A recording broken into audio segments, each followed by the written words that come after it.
Hello everybody, thank you for clicking on my link. My name is Mark Gibbs, I'm an artist, and I'm calling this presentation Hiding in Plain Sight. It's about my work as an artist, Nightjar, and camouflage. And it's made for the Life With and Without Animals conference, which I'm delighted to be a part of. The duration is about 20 minutes. It is quite visual. It's going to be old school. It's going to be a narrated PowerPoint presentation. It's old school, but at least I know it works, and there's a lot to be said for that. There's going to be a lot of visuals and some games as well, so I hope you'll find it engaging and enjoyable.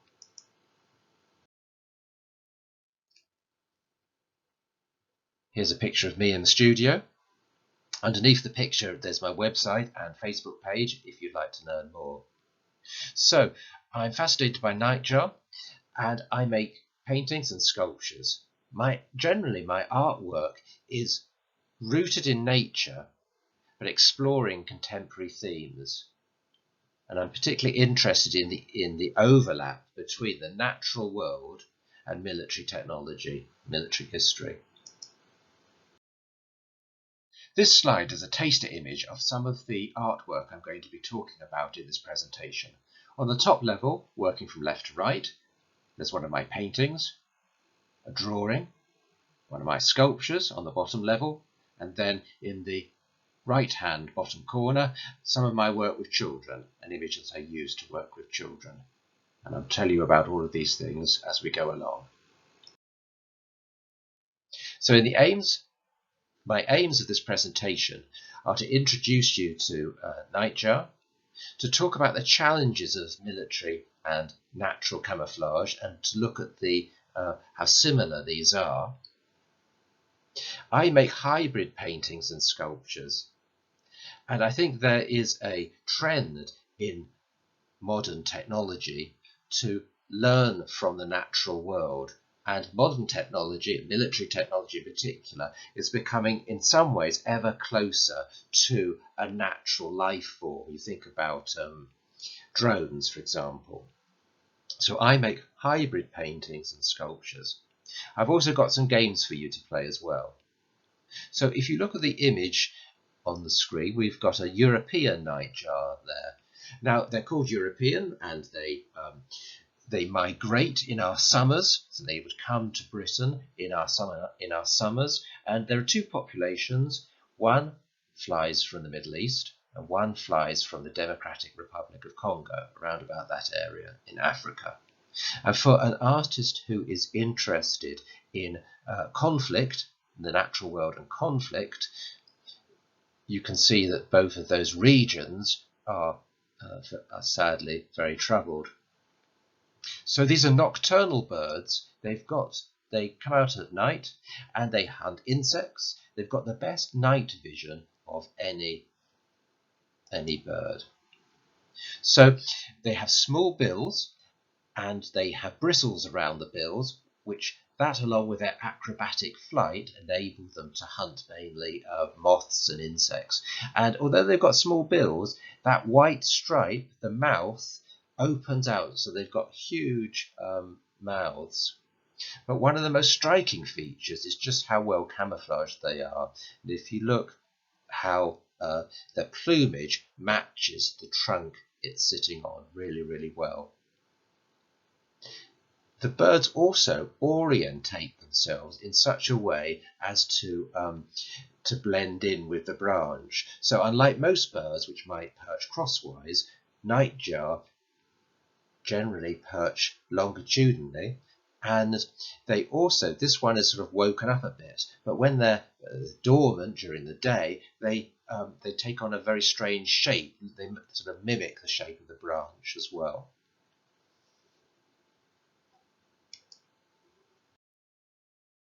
There are about 60 species of nightjar in the world. They're found on every continent except, of course, Antarctica. In this picture, there is a fiery-necked nightjar hiding away in the leaves. Can you spot him? Spot the bird competition. I'm grateful to John Lon Trosciano for this image, who is part of the University of Exeter's Sensory Ecology unit, and I'll talk about their work shortly.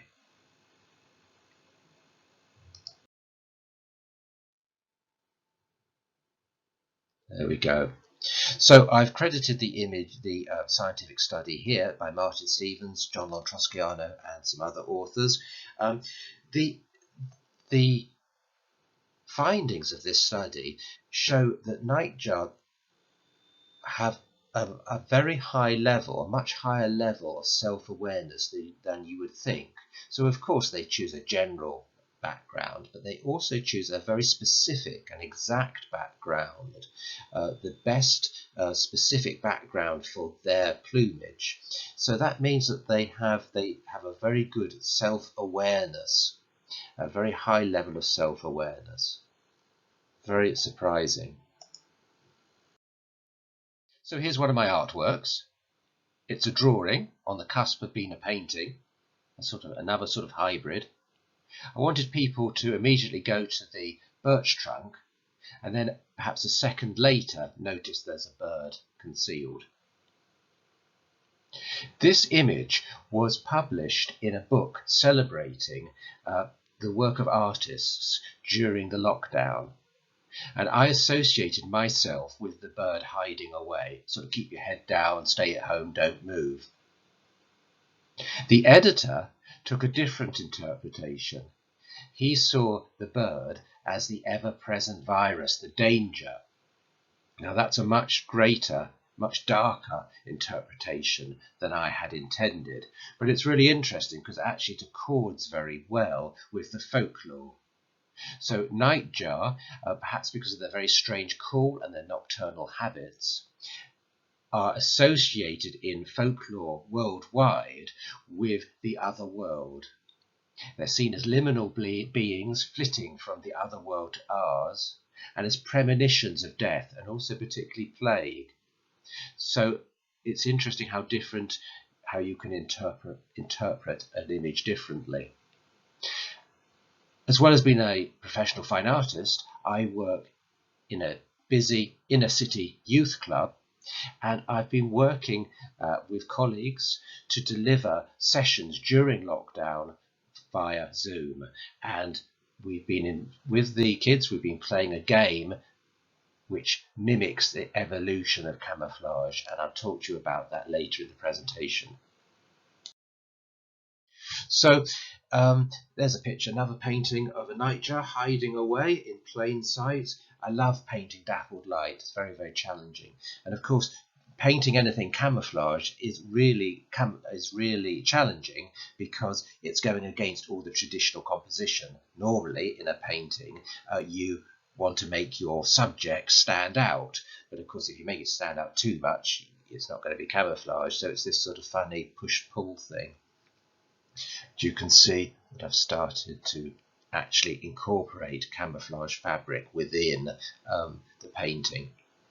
This piece uses the current British multi-camouflage pattern. And I'll talk to you now a little bit about families of camouflage. I'm fascinated by camouflage patterns, and they are practical abstract landscapes. So artists have been, many artists paint abstract landscapes, but military has got there first. So if you look on the left hand side of your screen, you can see a Portuguese pattern, and just looking at that, you can see that it's designed for an arid environment. This style of camouflage, this camouflage pattern, was used from 1960s until recently, and it was rather fortunate for the Portuguese army that the areas it was serving, it was used in various colonial wars in Africa, in Angola and Mozambique, that those areas were quite similar to the south of Portugal. So they didn't have to change camouflage patterns. Beneath that, on the left-hand side, is the famous British disruptive pattern material, DMP, which for a long time was considered one of the most successful camouflage patterns in the world. It's a member of the woodland family, and if you know the UK or Northern Europe, you can see it really is it does have that feel and look of a deciduous woodland, perhaps with ploughed fields. So that's an example of different responses to the landscape, and to look at and to think about a camouflage fabric as a abstract landscape. British Army fights all over the world, and so the DMP on the left-hand side is only going to be good in the Northern European sort of climate. It's going to be useless in the Arctic and useless in deserts. So you need another uniform.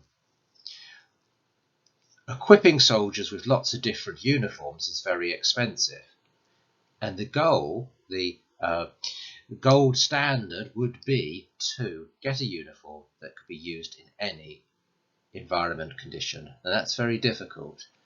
One of the reasons is that the colours in an environment are so different. So if we then look at the right hand side of the screen, even if you were designing a desert camouflage,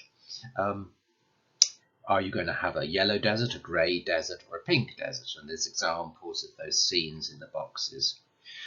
Arctic, well, yes, you're definitely going to want a lot of white, but you might also want some bare rocks. There might be some bare rocks showing, so you get a black and a dark colour to describe that. But then what about the Arctic in the summer? Well, tundra, it has lots of different colours, so I've counted at least 8 colours in those landscape types, and the more colours you have, the more expensive it is to print. So some of my paintings and drawings, I match, or I test a natural camouflage against a military background, a sort of weaponized landscape. So here we have a European nightjar, which looks very realistic, although in fact it's, as it were, wearing its plumage is a urban digital pattern, and it's hiding against, it looks like just a dappled woodland. It's actually a camouflage scheme called a tiger stripe, which was used in the Vietnam War. Still a popular camouflage family.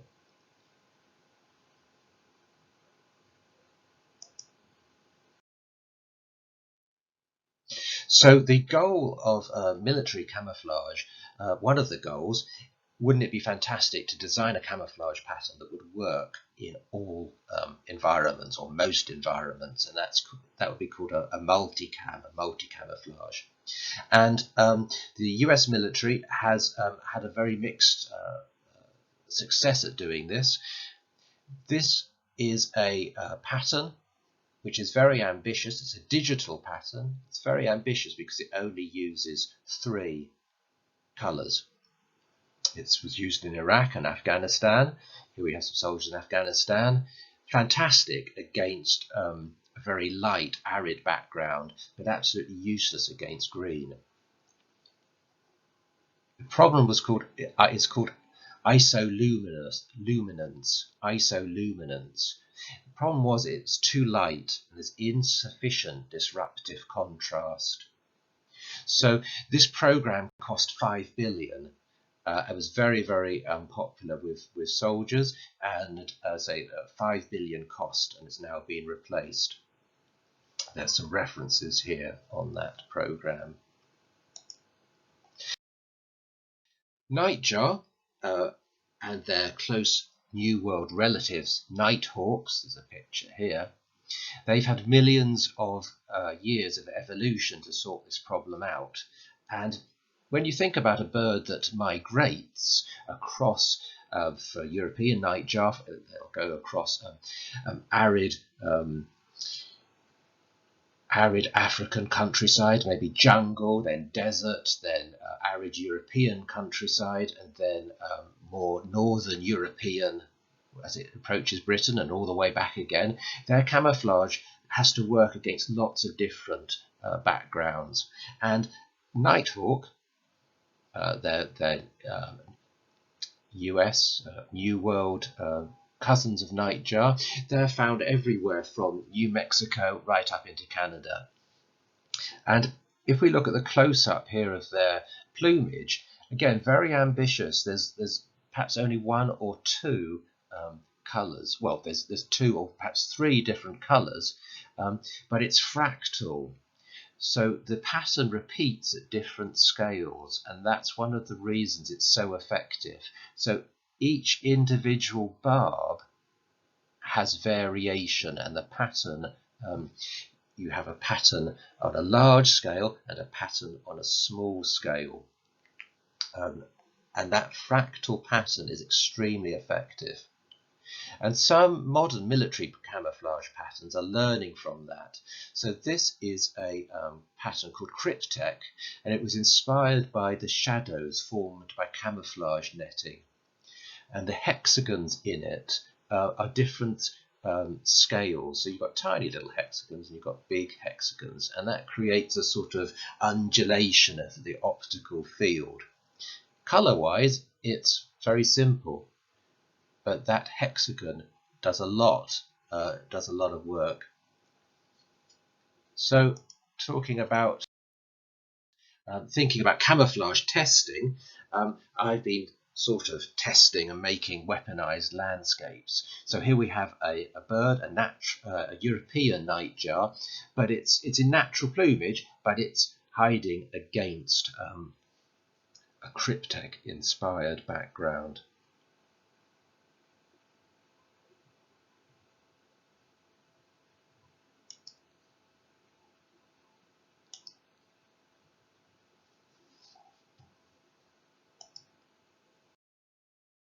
So here's a game.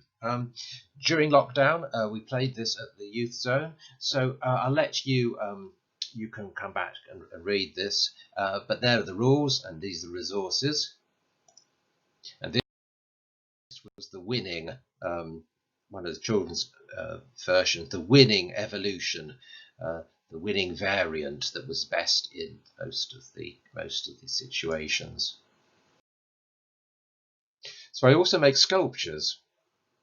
This piece is called New Wars, Old News, and it's a European nightjar. It looks quite realistic. The plumage is actually quite realistic, except it's actually made from a printout of an urban camouflage combined with newspaper articles from the Middle East, about the Middle East. So we've got articles in Arabic, Turkish, Russian and English, and they're made into feathers, all about conflict in the Middle East.